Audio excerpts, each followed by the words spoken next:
ہے دامن تمہارا، بے سہاروں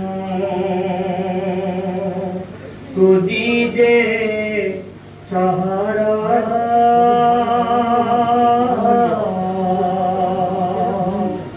ہم نے تھاما ہے دامن تمہارا، واسطہ مصطفیٰ مرتضیٰ کا، سیدہ حسن مجتبیٰ کا، بدل و قسمت کا سب کی ستارہ، ہم نے تھاما ہے دامن تمہارا۔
ہم نے تھاما ہے دامن تمہارا۔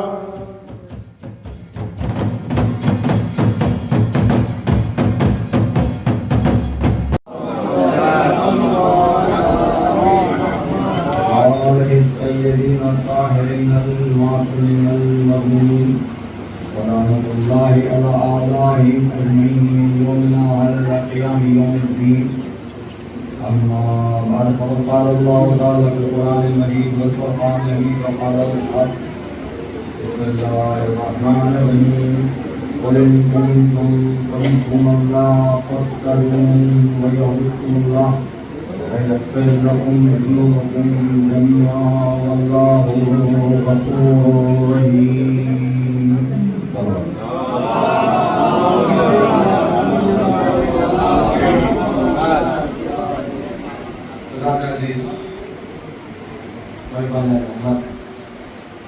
خوشا نصیب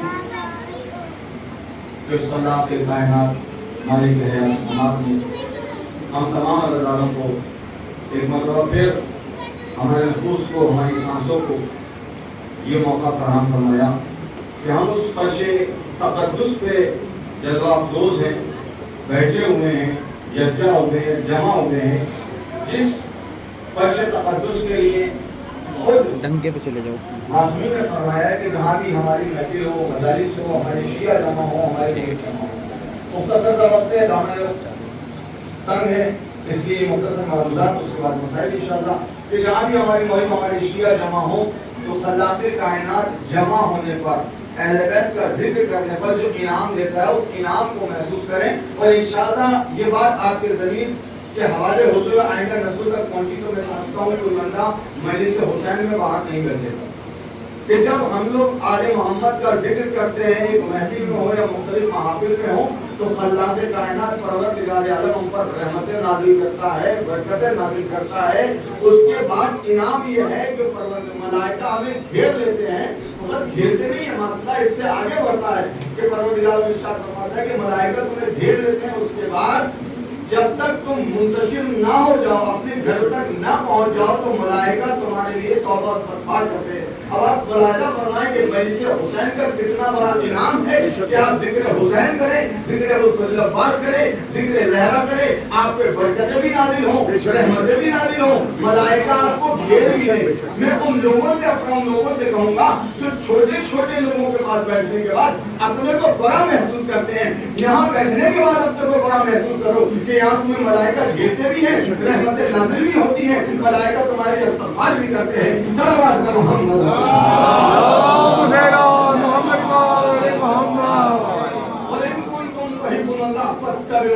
اگر تم پروردگار عالم سے محبت کرتے ہو یا کرنا چاہتے ہو تو دونوں کنڈیشن میں ایگریمنٹ یہ ہے فتبعونی، تم میرے حبیب میرے رسول کی پیروی کرو. اگر تم نے رسول کی اطاعت کر لی، رسول کی پیروی کر لی، یحببکم اللہ، تو تم اللہ کے دوست ہو جاؤ گے. اب جس کو اللہ کا دوست ہونا ہے، حبیب ہونا ہے، فرینڈ ہونا ہے، اس کی ذمہ داری ہے کہ اطاعت رسول کرے. فتبعونی یحببکم اللہ. اچھا پروردگار تیرا احسان ہے، تو نے ہمیں سوچت کر دیا، آگاہ کر دیا، انفارم کر دیا، ہمیں بیدار کر دیا، انتباہ کر دیا کہ تم اطاعت رسول کرو گے تو مجھ تک پہنچ جاؤ گے، مجھ سے دوستی ہو جاؤ گی، میرے حبیب کہلاؤ گے. اور واقعاً تو ہماری رہ کے جہاں سے قریب ہے، شہرت سے قریب ہے، لیکن اتباع رسول شرط ہے. ہم نے اتباع رسول کر لی. پروردگار ہم تو مفاد پرست ہیں، ہم تو نقد چاہتے ہیں. نقد کیا ملے گا؟ ہم ادھار پہ اعتبار نہیں کرتے. خالق کائنات نے کہا نادان میرے اطاعت تو کر کے دے، تو اتباع رسول کر لے گا وَيَغْفِرْ لَكُمْ ذُنُوبَكُمْ. بہت بڑی بات ہے کہ اس کو سمجھا جائے. احساس نہیں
عليك يا أبا عبد الله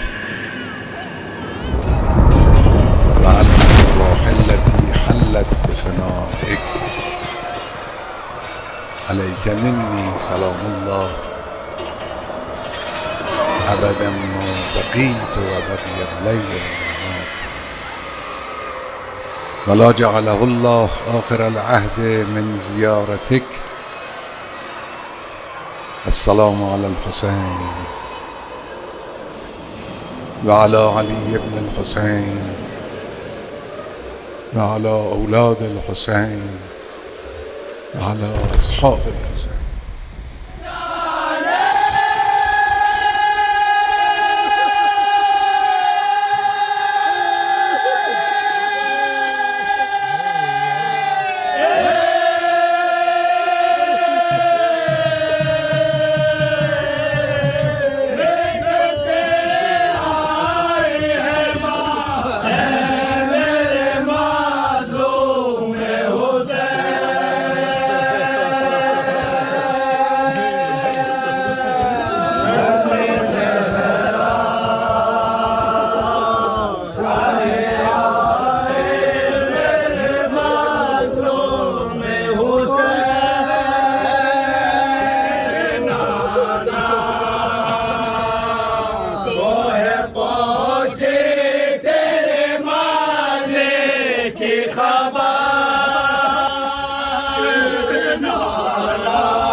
صلى الله عليك يا أبا عبد الله يا رحمة الله الواسعة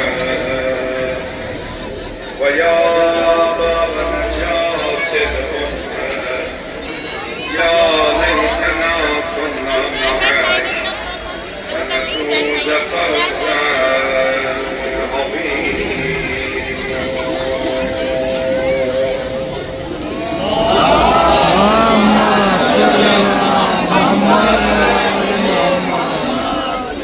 السلام عليكم ورحمة الله وبركاته. ایام اسارت عمه سادات عقیده بنی هاشم زینب کبری و اهل بیت پیامبر امام حسین علیه السلام رو خدمت همه شما برادران خواهران گرامی تسلیت عرض می‌کنم.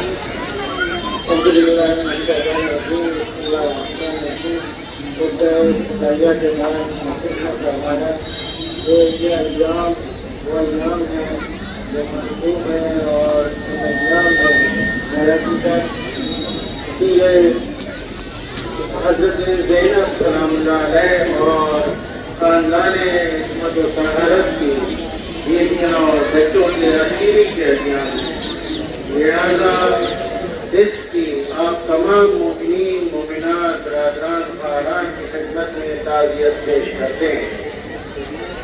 با توجه به اینکه مراسم امروز به مناسبت پرچم گشایی پرچم حرم مطهر حضرت سکینه فاطمه سلام الله علیها است، من چند کلمه در این زمینه صحبت می‌کنم.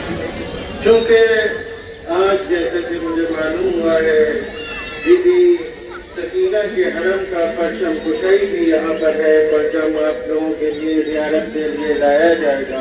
لہٰذا میں بی بی سکینہ کے حوالے سے چند باتیں آپ کی خدمت میں عرض کرتا ہوں. ایسائی نہیں ہو پاتی ہے کہ وہ خود خداوند عالم کے سامنے پیش ہو پائے، اس سے قریب ہو پائے. ما تمام درک حضرت حق تبارک و تعالی خود رو نداریم. ہمیں یہ سعادت نصیب نہیں ہے کہ ہمیں حق تعالیٰ تک پہنچنے کی در حقیقت آسانی سے کوئی ہمارے پاس راستہ مہیا ہو اور ہم اس تک پہنچ سکیں.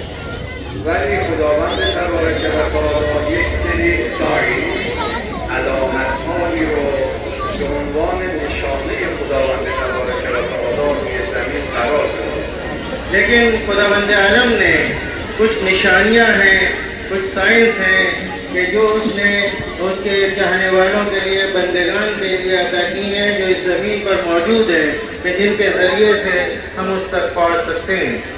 اونجا هر چیزی که ساین و علامت برای خداوند تبارک و تعالی شد اون مقدس و محترم میشه. لہذا جو علامتیں یا جو سائنس یا جو چیزیں ہیں کہ جس سے ہم خداوند عالم تک پہنچ سکتے ہیں وہ خود محترم ہو جاتی ہیں اور اس کی اہمیت ہو جاتی ہے. خداوند تبارک و تعالی در قرآن از این ساینس ها علامت ها دو تعبیر کرده. خداوند عالم نے قرآن مجید میں ان علامتوں کی دو تعبیر فرمائی ہیں. یک تعبیر آیت یا آیات. ایک تعبیر ہے جسے ہم آیت کہتے ہیں یا آیتیں کہتے ہیں، آیات کہتے ہیں. که وقتی ما ترجمه بکنیم مثلا به انگلیسی میگیم ساینس آف اللہ.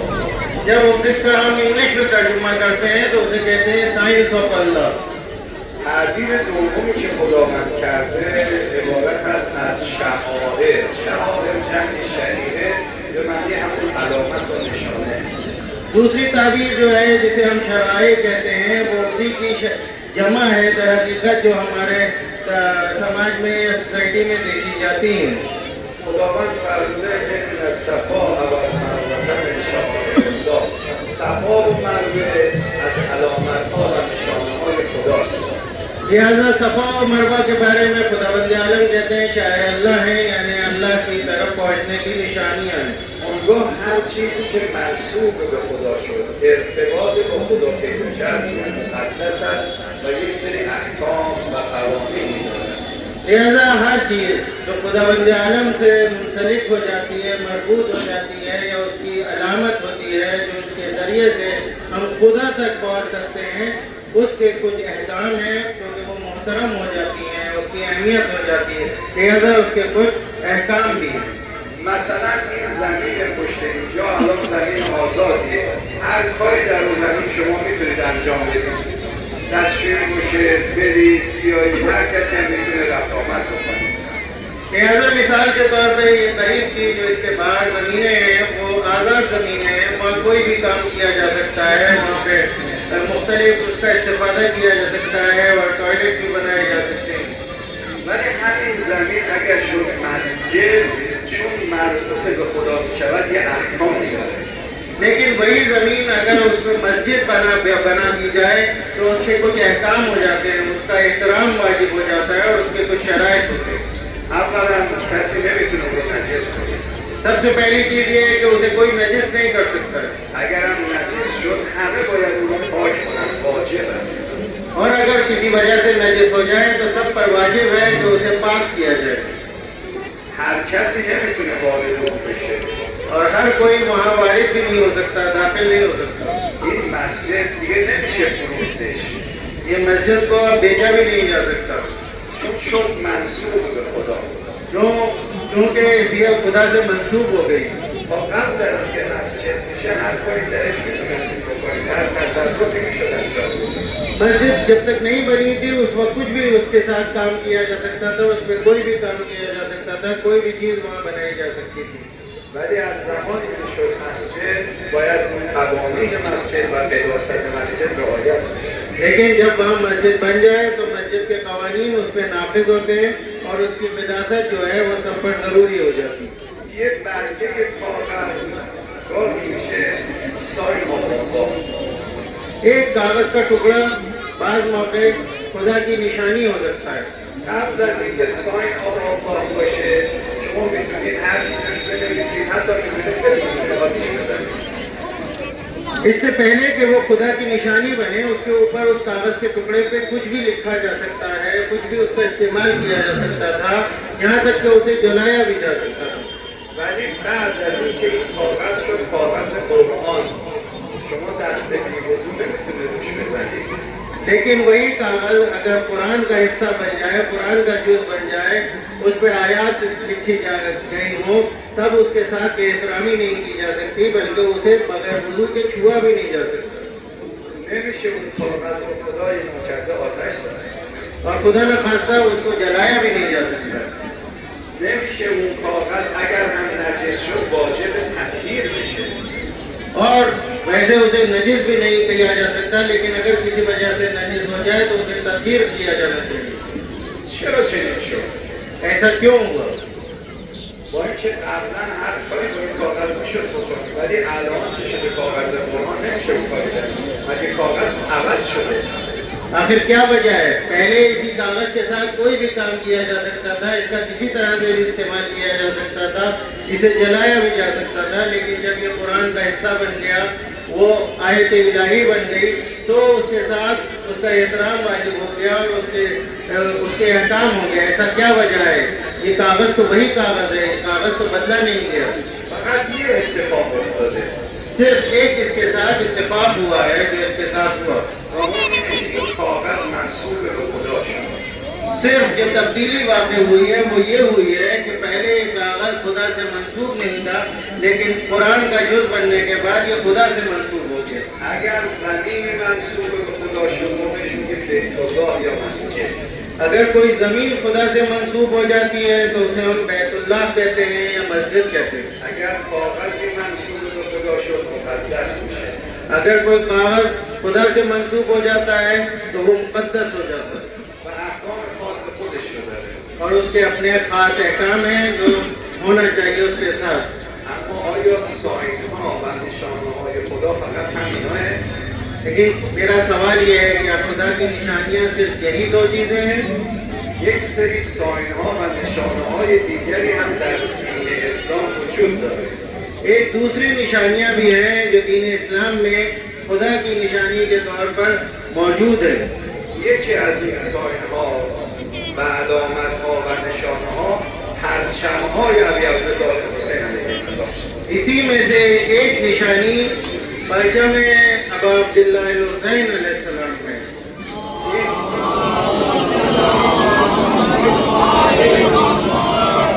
این پرچم تا قبل از اینکه به این شکل در بیاد یک پارچه بود، ارزشی نداشت.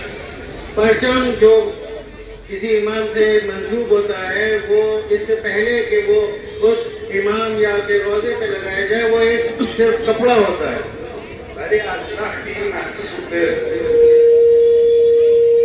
سید الشهدا شد من می‌بوسمش، به قلبم می‌ذارم، به چشمم می‌گذارم. لیکن اگر کوئی کپڑا منسوب ہو جائے امام حسین علیہ السلام کے حرم سے اور ان سے منسلک ہو جائے تو اس کی اہمیت ہو جاتی ہے، اس کی قداست ہو جاتی ہے.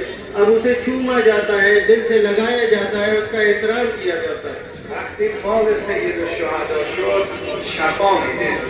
جب سید الشہداء سے منسوب ہو جاتا ہے کوئی کپڑا تو اس میں شفا کا عنصر پایا جاتا ہے. وقتی مال سید الشهدا شد شب اول قدر آدم رو نجات میده. جب وہ سید الشہداء سے منسوب ہو جاتا ہے تو وہ در حقیقت نجات کا سبب بن جاتا ہے لوگوں کے لیے. شما چوب و در و دیوار سنگ زیاد دیدید. آپ نے بہت سی دیواریں، پتھر اور در و دیوار دیکھے ہوں گے. هیچ وقت کسی در یک هتل 5 ستاره بره در و دیوار رو نمی‌بوسه.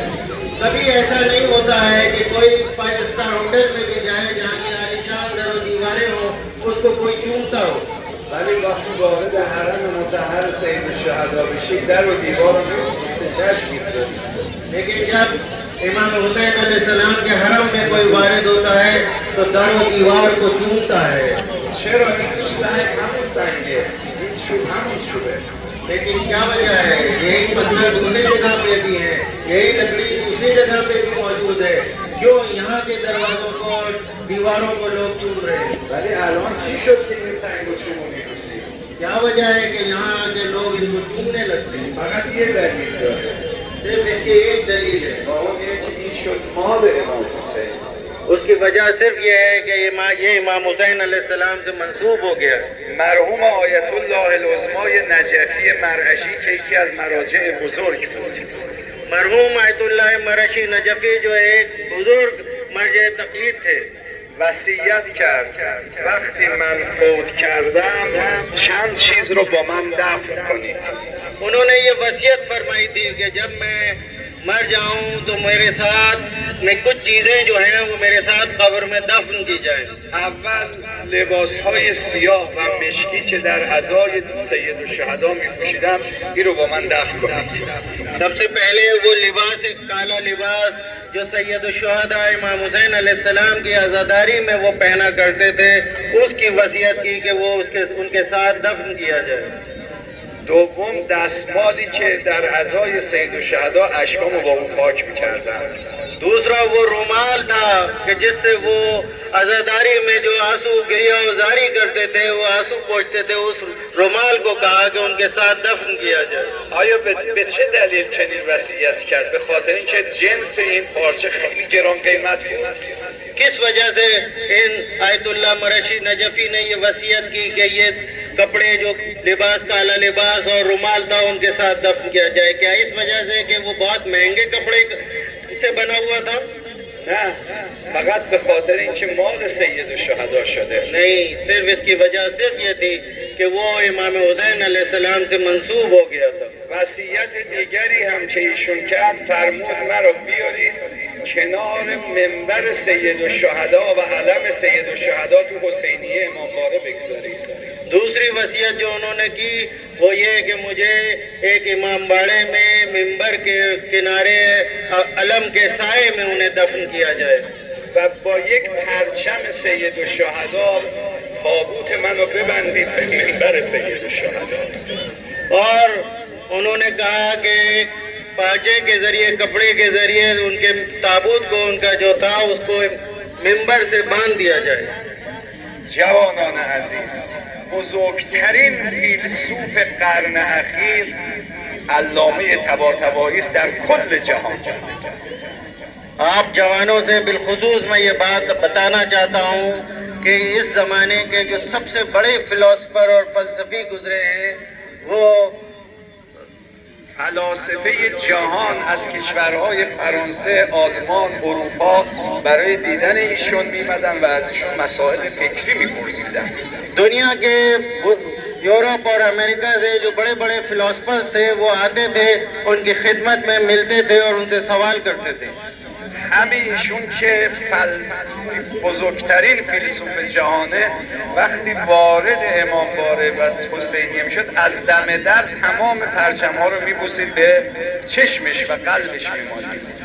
یہ اتنے بڑے فلسفی جو ان کو سے دنیا کے لوگ ملنے آتے تھے، جب امام باڑے میں تشریف لے جاتے تھے، حسینیے میں جاتے تھے، جتنے وہاں علم لگے ہوتے تھے ایک ایک کا وہ بوسہ دیتے تھے، اس کو بوسہ کرتے تھے. او میفهمد که یعنی چه از پرچم و علمی که منصوب به سید الشهدا شد. وہ اس پرچم سید الشہداء کی اہمیت کو سمجھتے تھے اور اس کے مرتبے کو جانتے تھے. شما شنیدید قبر حضرت حور شکافته شد، خواستن تعمیر کنند. آپ نے سنا ہوگا حضرت حور کی قبر کو بنایا جا رہا تھا، اسے شکافتہ ہوئی تھی. وہ امام حسین یه پرچمی، یه دستمالی بسته بودن به سر حور که خون نیاد. امام حسین علیہ السلام نے ایک دستمال کو حضرت حور کی پیشانی پہ باندھا تھا کہ خون اس پہ نہ آئے. وقتی بدن حور رو دیدن برای تبرک دستمال رو باز کردن. جب حور کی قبر کو دیکھا گیا، کھولا گیا تو وہ کپڑا موجود تھا، لوگوں نے اس کپڑے کو کھولا تبرک کے عنوان سے. خون جدید و تازه جاری شد. جب اس دستمال کو، اس رومال کو پیشانی حور سے کھولا گیا تو خون بہنا شروع ہو گیا. هرچه دستمال آوردن و هرچه طبیب و پزشک آوردن اون خون بند نیامد. جتنے بھی دوسرے کپڑے یا رومال لائے گئے اسے باندھنے کے لیے طبیب کو بلایا گیا دیکھنے کے لیے، لیکن وہ خون کسی بھی کپڑے سے، کسی بھی رومال سے نہیں رک رہا تھا. چون دستمال سید الشهدا بود. وہ دستمال سید الشہداء، رومال سید الشہداء کی خاصیت تھی. آخر عرضم برادران عزیز و خواهران محترم، خداوند تبارک و تعالی میفرماد من یک علامت‌هایی دارم که اونها مقدسه، با برکته. خداوند عالم یہ بتاتا ہے، فرماتا ہے کہ میری کچھ علامتیں ہیں اور وہ مقدس ہیں. که یکی از این و یه نمونه از این علامت‌های خداوند تبارک و تعالی حرم‌های ائمه است و پرچم‌های ائمه است و حسینیه‌ها و امامباره‌ها هست. لہذا انہی علامتوں کی میں سے جو اللہ کی طرف ہمیں لے جا سکتی ہیں، جو اللہ کی یاد دلاتی ہیں، انہی میں سے ائمہ اطہار کے حرم ہیں اور وہاں منصوب پرچم ہے، وہاں نصب پرچم ہے، اور یہ امام باڑے اور حسینیے بھی انہی علامتوں میں سے ہیں. در هر کجای پرچم امام حسین رفت بالا اونجا میشه حرم سید الشهدا. اور جہاں بھی امام حسین علیہ السلام کا علم جاتا ہے، پرچم جاتا ہے، وہ در حقیقت حسینی امام حسین ہو جاتا ہے، امام باڑا ہو جاتا ہے. امروز رونمایی و چهره گشایی از پرچم و علم حضرت سکینه است. آج یہاں بی بی سکینہ کے حرم کی زیارت ہے. اینجا الان میشه حرم سید الشهدا. یہاں اس وقت حرم سید الشہداء ہو جائے گا. الان اینجا میشه گودی قتلگاه. لہذا کہا جا سکتا ہے کہ یہ وہی جگہ ہے جو امام حسین سے منسوب ہو رہی ہے. لہذا ان جگہ پہ جہاں امام حسین شہید ہوئے تھے آپ اسی احترام کے ساتھ یہاں زیارت کیجیے گا. امام حسین خیلی سکینه رو دوست می‌داشت. امام حسین بی بی سکینہ سے بہت محبت کرتے تھے. یه پیامی برای من و شما فرستادی شد. ایک پیغام ہے جو انہوں نے ہمارے اور آپ کے لیے بھیجا تھا. بعد از ظهر عاشورا شد. عاشورہ کا دن گزر گیا، شام ہو گئی. دشمنان حمله کردن به خیمه ها. عصر عاشور گزر چکا، لعینوں نے خیمہ گاہ کی طرف حملہ کیا. سکینه اومد به طرف گودی قتلگاه. اور اس موقع